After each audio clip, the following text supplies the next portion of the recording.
Welcome to the LDN radio show, brought to you by the LDN Research Trust. I'm your host, Linda Elsegood. I have an exciting lineup of guest speakers who are LDN experts in their field. We will be discussing low-dose Naltrexone and its many uses in autoimmune diseases, cancers, etc. Thank you for joining us.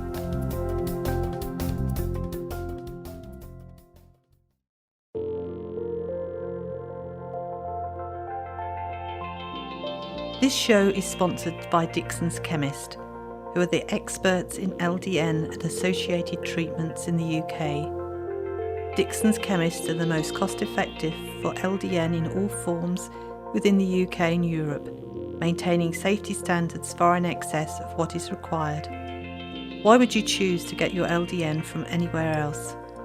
Call 0141 404 6545 today to speak to their LDN experts.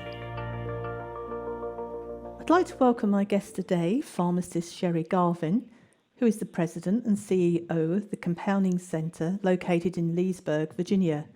They're employee-owned, PCAB-accredited pharmacy, offering sterile and non-sterile compounding medications and a full selection of medical equipment. Her goal is to make a difference for her customers and her community.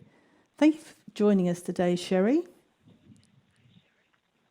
Linda, thank you so much for having me. This is exciting to be able to share some information about our store and what we do here. I guess the first thing I would start with is just explain what is compounding, because I'm sure some of the listeners are thinking, what's a compounding center? What does that mean? Mm-hmm. Well, we call ourselves a specialty pharmacy. We basically make medications from scratch for patients that have some unique need. Could be a child needing a liquid medication and we have to make it for them, or we have a lot of patients who are gluten intolerant or they need dye-free medications, things like that, we'll make for them. And of course, low-dose Naltrexone fits in there. We have lots of patients on low-dose Naltrexone. It is a compounded medication, so we will make it from scratch for patients in all different strengths and liquid or topical, whatever form that they need. And I'll stop there and see what next question is. Okay. Now, people are always asking, which pharmacy will compound LDN with this filler or that filler, and I'm allergic to this and that. But the whole idea of a compounding pharmacy is that you can discuss the fillers with the pharmacy and you can say, I'm lactose intolerant and my doctor has suggested I try whatever. My mind has gone a blank. I was just trying to think of one patient who had said her doctor had suggested like a probiotic as a filler. I mean, if a patient came to you with that request, would you be able to provide it the right filler? Yes, and that is huge. We have lots of patients with all kinds of allergies, and oftentimes they don't even realize that some of those ingredients are in commercially manufactured pills and tablets until they have a reaction, and that might be what leads them to, develop a relationship with a compounding pharmacy to be able to have whatever medication they need made with a filler that's not going to cause them issues. And we do get requests of all kinds. Can you use this filler and that filler? I will say that in the U.S., we are regulated by our state boards of pharmacy and the FDA in terms of the ingredients that we can use. So oftentimes we do have to work with the patient to find something that is appropriate for use in a compounding pharmacy, but also tolerated by the customer as well. So that is a lot of what we do, is just having those conversations with the patient and then with the physician, trying to make sure that we can get them exactly what they need, but nothing that's going to cause harm. Mm-hmm. So that is, yes, a big part of what we do. And what forms do you compound LDN into? Sure. So we have oral capsules, oral tablets, and then we also make a sublingual drop in very low doses. And then sometimes we're asked to do topical formulations if patients have different dermatological conditions and the doctor wants them to use a topical cream, we can do that as well. And because you are a sterile as well as a non-sterile compounding pharmacy, have you yet been asked to do eye drops, LDN eye drops? We have not. That's very interesting. We have not come across that. We do other eye drops, but we have not been asked to do LDN eye drops. That seems to be the latest buzz, if you like, especially for dry eye and, Sjogren's syndrome, that kind of thing. So maybe, when you speak to doctors in your area, you could suggest that, LDN does work for eye drops. When I first started the LDN Research Trust 16 years ago, I was quite surprised by the word sterile and non-sterile. And I was thinking, why would you want a non-sterile pharmacy? Surely, you'd want everything to be sterile. So it was explained to me, but if listeners are wondering the difference between a sterile and a non-sterile, perhaps you can explain what it actually means. It doesn't mean you are clean and unclean at all. So, yeah. You're absolutely right. That is one of the industry terms that when you start talking to just the public, it sounds so funny. All of a sudden, it does sound like non-sterile means not clean, which obviously is not true. The designation really just has to do with how the drug is going to be used. So if a drug is going to be injected or used as an eye drop or perhaps even a bladder installation, it must be completely sterile, meaning no bacteria can be present, no fungus can be present, no endotoxin. So we literally have to make sure it's completely sterile, whereas something that you're taking by mouth or using a suppository perhaps, it doesn't mean that it's not clean. It just means that it has not been sterilized before use. So that's the difference between the two. But you're absolutely right. It's such an odd way to describe medication.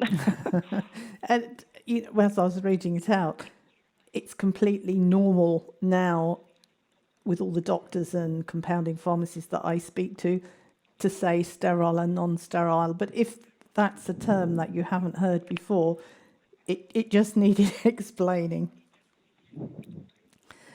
Right. Now, there are some patients who have their LDN compounded with things like emu oil. I mean, is that something you have come across? We haven't used emu oil with LDN. We have with other topical pain preparations in the past. Most patients don't care for it just because it does have a little bit of an odor and it's greasy. So we usually look for creams that are going to be well accepted. And depending on what we're treating, we want it to either penetrate or sit on top of the skin. So sometimes we'll use different types of creams that will either push the drugs through the skin, or if it's a topical therapy, we literally want to treat it topically and have that cream base stay on the skin so that the contact with the medication can be longer. So we generally are, again, working with the patient and the prescriber to figure out what is it that we're trying to accomplish and, talking to the patient about their preferences as well. Some people are pretty sensitive to different creams, different fragrances, so we always want to keep that in mind. Mm-hmm. And what would you say, if you get a chance to talk to your patients, that is, your patient population is that are using LDN? What conditions would you say they're using it for? Oh, my goodness. It is a long, long list. I have to say that it's pretty rare that we come across one medication that can work for so many different conditions, lots of different chronic illnesses. We have patients that have all kinds of arthritic conditions, sometimes derm conditions. We even see it used sometimes in our veterinary side of our practice in our small animals. We see it used for autoimmune problems, chronic fatigue, fibromyalgia, MS, rattling down the list, I have a POTS patient that will stick with me forever, a young girl suffering from POTS. Her mom came in to get her prescription filled the first time, and of course she had never heard of it, so she's asking me all the typical questions a mom wants to know, what are the side effects? Is it going to work? All those sorts of things. And I told her, I said, please check in with me when you come back for her refill. And she came back and she's in tears, just standing at the pharmacy counter, crying, asking for me. And I'm thinking, oh no, what has gone wrong? And she just proceeds to tell me about her teenage daughter was not able to go to school because her POTS was so bad. She literally would have trouble walking across the room without fainting, passing out. And so she had given up on hoping that her daughter could have sort of a normal teenage life. And within 4 months on LDN, she was back at school, and she was crying that day because she had gone and gotten her driver's license and driven her mom here. Wow. And I will never forget that. I mean, it's not every case is a miracle drug, but in that case, it really, really changed her whole life. Well, that's the thing, isn't it? It does make a big difference. One of our medical advisors, Dr. Jill, she's not a doctor, she's a researcher, Jill Brooke, she's got POTS, and it's made a terrific difference to her. For people that don't know what POTS is, could you explain it to us, please? Sure. Postural Orthostatic Tachycardia syndrome, I believe, is the long explanation. That's why I didn't say it. It's a complicated illness that has many different symptoms, but the biggest one being they can pass out with very little warning. Sort of, how you get that sensation sometimes when you stand up too fast and you get a little dizzy. They describe it as that, except they completely pass out within seconds. And it's very hard to lead a normal life that way if you don't know when that's going to happen. This young girl was suffering and had been through many different treatments. And this one, I guess, was just what it took. And I'm told hot weather affects them as well. If it's too hot. Jill moved from California because it was really, really hot, and she's moved to Alaska. So she's nice and cool rather than being hot. I think Alaska must be a really big contrast between California. Oh, I would say so. Different lifestyle there, but if it's helped, I can understand why you would make that move. Exactly. Yeah. Yes. So, what other patients have reported great things with LDN? The other population of patients that I typically get good feedback from, and again, I'm not saying that this is any kind of a miracle drug, but my rheumatoid patients, matter of fact, I just had an email going back and forth with a patient that's been on this for a while. He was asking about whether he should increase his dose, and we've been working with his physician to sort of have him keep that symptom diary so we can figure out where is the best dose for him. So we don't want to overshoot, and sometimes that actually has some of the symptoms coming back. But this particular gentleman is in his upper 60s, and he, just through our email communication back and forth, told me that he had been on high-dose prednisone for years to control his symptoms. He's also on an anti-rheumatic drug as well, but that was never enough to control his symptoms. And he said within about a little more than 6 months on LDN, he was able to wean off of the prednisone, and he had resumed his beloved pastime of jogging. And if any one of you suffers from rheumatoid, you know that in and of itself is a feat, because the knees and the hips don't enjoy the pounding on the pavement. But this gentleman in his upper 60s was able to resume jogging after starting on the LDN. So that's kind of another story that sticks with me a little bit, just the fact that a medication that you've made has this impact for this patient. Mm-hmm. Oh, it's an amazing thing. Now, there are patients who have it in their mind that when they start LDN, okay, they're going to start low, they're going to increase slow, and the goal is to get to 4.5. The number of people that tell me how well they were doing on 2.5, let's say, and then after I kept increasing it, I wasn't getting the same benefits. What have I done wrong? And it's very hard to explain to people who have got it in their mind that the goal is 4.5, not the goal is what dose suits you best. Have you had, feedback from patients who have gone higher and not had the same benefits as a lower dose?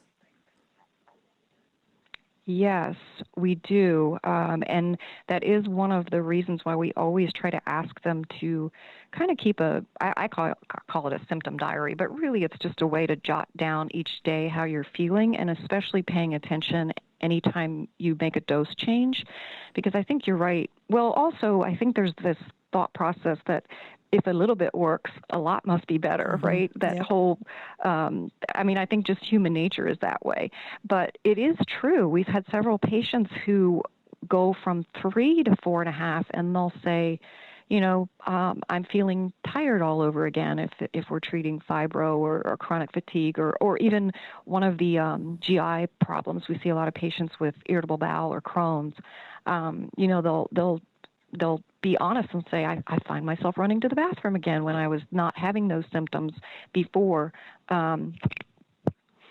So we do ask them to keep that symptom diary so that they can be really in tune. Because, sometimes from a day to day, you don't know if you're better or worse, but when you look back over time and you kind of track it to the dose, it's much easier to figure out, okay, I think I just need to stay at 3 milligrams or 4 or whatever works for you. But, trying to make sure that the patients understand everybody's different, everybody reacts differently, and to have some patience with it is the other thing. Because, I think the other hurdle that we have to get over is that it is not like when you have a headache and you take Tylenol and you feel better 20 minutes later. This really is something it's a commitment. You have to give it some time to work, and you have to be willing to figure out what is that dose that works best for you. Mm-hmm.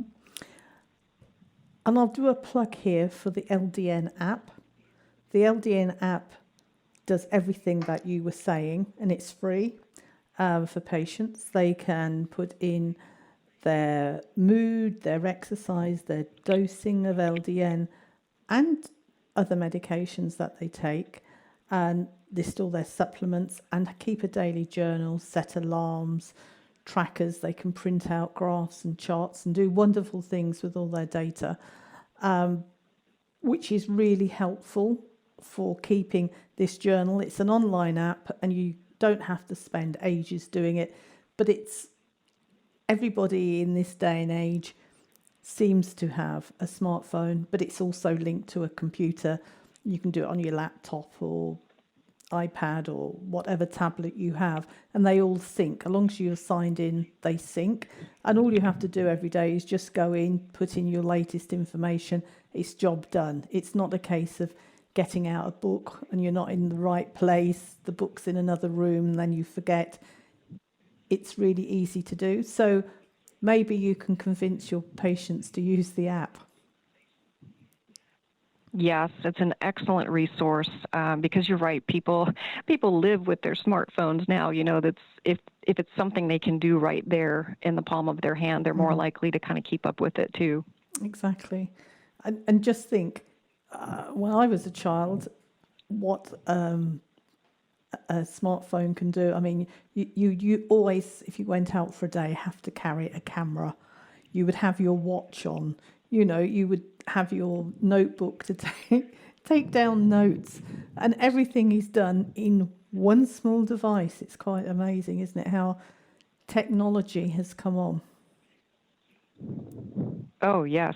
Can you imagine if you tried to describe this thing to us, No. 30 years ago? I mean, we would have thought you were talking science fiction. Exactly. It is quite incredible. Yes. If mine is out of my sight, I start having a little anxiety attack. That's how much we rely on these things now. I know, it's like your life is in this device, isn't it? So with the Absolutely. coronavirus, how has that impacted? I would just say that this is a recorded interview and we're doing it on the 13th of April. It's probably not going to go live for another couple of months. But at this time, on the 13th of April, how has that impacted your pharmacy? Well, first, Linda, I'll say I hope when this does go live that we are not still dealing with the coronavirus as we are today. It has really just changed everything about the way we live, and it's very sad. I think there are some positives that might come out of this in the end, but right now it is difficult to maneuver through this. Here at the pharmacy, we have shifted to where we're shipping most of our medications out to our patients. And if not, if it's something a little bit more urgent, they are able to pull up out front and we'll offer them curbside service. We'll take the medication out to them so that they don't have to come in and expose themselves. And of course, it helps my staff as well not be exposed to many, many people walking through the front door. It makes it different, though, because we don't have that face-to-face interaction with the customer. We're dealing with them all over the phone to be obviously to be safe. Mm-hmm. So that's probably been the biggest change for the pharmacy itself, but it's just all the other things of, hearing the sad stories of people losing their job, people being stuck inside and trying to do their job from home, which is different for them, and then also try to homeschool their children at the same time because the children are out of school. So it's become a very different way for us to live. We're selling a whole lot more supplements than we used to before. Everybody's interested in trying to boost their immune system, which obviously, if you're already on LDN, that's a step forward, right? Yes.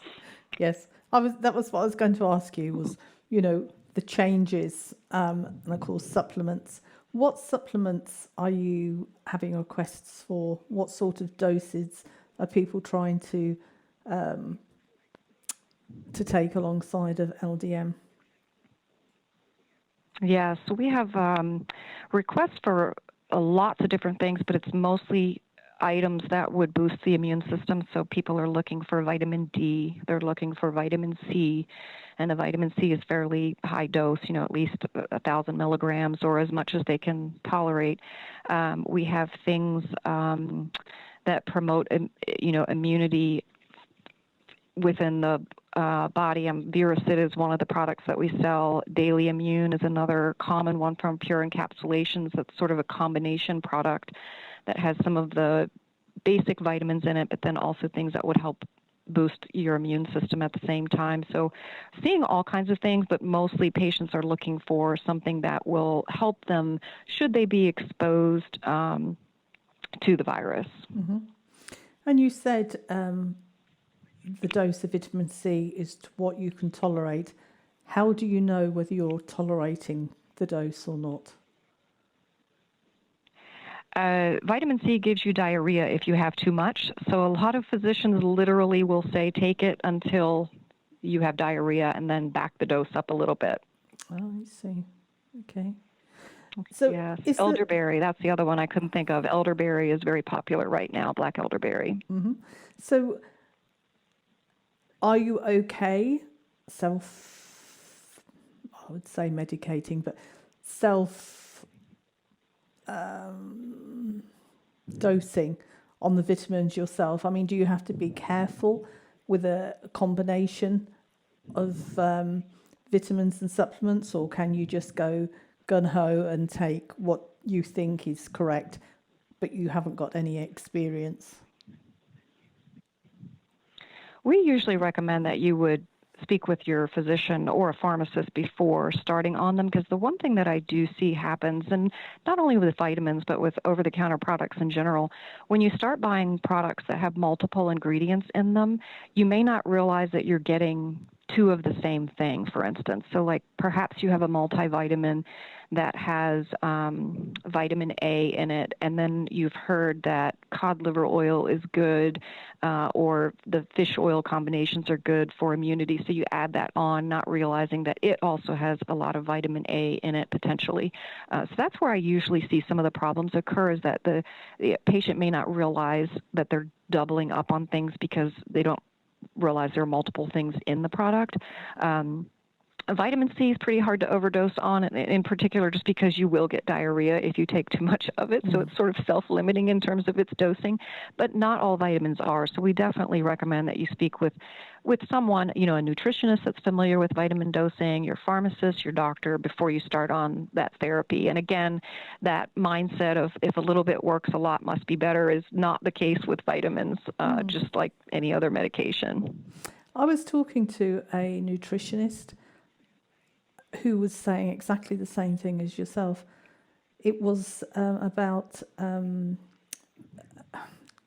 it wasn't cod liver oil, it was like a EPA, high EPA, but some of them have higher EPA. You have to, she was quoting several different products of how much EPA were in these products and how much vitamin A was in there. And I think it was being recommended that you should have something like 900, whatever the measurements was, a day. But with a cheaper version, to get that quantity of EPA, you would be having an overdose of vitamin A because vitamin A was quite high and the EPA was quite low. And then as you keep increasing it, obviously the vitamin A was going up as well. I can't remember what she said happens if you overdose on vitamin A. Could you tell us that? You know what? I am not sure of the first symptoms for vitamin A. I know in high dose it can cause nausea, vomiting, that type of thing. I seem to remember also that there's skin and hair issues if you have too much vitamin A, like thinning of the hair and very dry, brittle skin. If I'm recalling correctly, those would probably be the first things that you would notice. I don't know what would happen in a longer term if you kept taking it after that. But yeah, vitamin A is one of the fat-soluble vitamins, and you can overdose on that one, A, D, E, and K, if I remember right. Right. So, yeah. I mean, the other thing I wanted to mention, you were talking about EPA and fish oil. We see this a lot where the label on the product will say 1,000 milligrams of fish oil on the front. But if you turn it over to your nutritionist point, it's absolutely correct. If EPA is the active ingredient you're looking for, you may find that it's very low in EPA. So you really do have to be careful with the way that things are presented on the label. And of course, I don't know if it's changed, but at that point, there was no control over vitamins and supplements, that the ingredients on the label didn't have to, on the back, it does, but it doesn't have the exact quantities like you would have on a food label, with the highest content at the top and working its way down. They normally just have what the ingredients are, but not necessarily what the quantity is. Do you know what I'm saying? In the U.S., has that changed? Yeah, I was going to say the supplement labels in the U.S. are they do have to list the content of the active ingredients. They may not necessarily be in order of, how much is in there, but it'll be on the label in terms of all of the active ingredients and the milligrams of the units, however it's measured, will be on the supplement label now. Okay, so you can find out exactly what the dose of, say, the vitamin A is in that particular product. Yes. Okay, because we didn't, and I haven't looked for a long time, so maybe we do now as well. But it is well worth reading the label and getting advice, because it is a nightmare. I mean, you can Google things, how much of this should you take and how much of that. But we're all individual. Not everybody needs the same. It's not like, a 43-year-old woman at 5'6", weighing, 140 pounds, she should take this, this, and this. And that wouldn't go for every woman of the same size and age.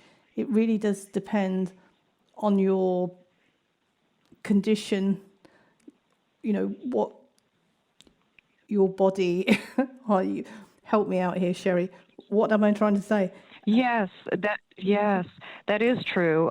It's very true. It also really depends on your diet. What do you Yes. normally eat, and are you missing any, micronutrients or vitamins that you usually would get from your diet? So it definitely varies. And there are actually companies out there now that will test your vitamin load, if you will. It's a blood test, and they can see where you are low, so that you can sort of customize your own regimen to build it back up to a more normal state. And would you believe we have come to the end of the show? So that went really my quickly. I know. It was amazing having you here with us today.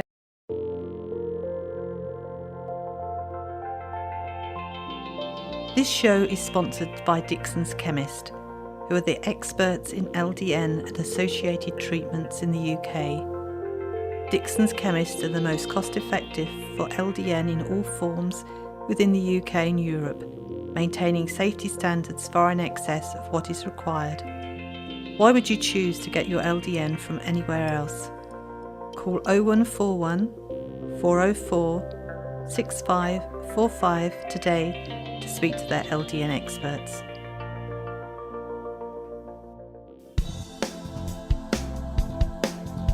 Any questions or comments you may have, please email me, Linda, Linda, at ldnrt.org. I look forward to hearing from you. Thank you for joining us today. We really appreciated your company. Until next time, stay safe and keep well.